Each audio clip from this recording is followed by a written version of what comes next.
How to create accumulator bets on 1xBet. First of all, open the 1xBet app and log into your account using your credentials. Once you are logged in, you will see the homepage with various sports and live matches available.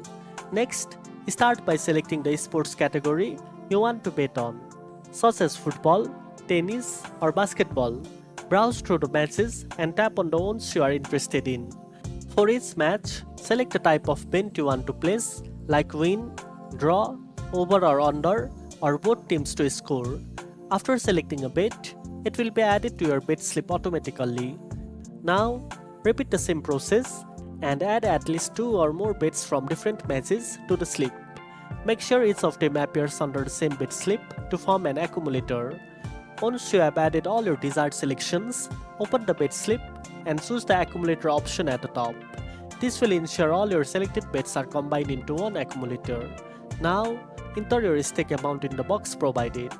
Finally, review your selections and the total odds.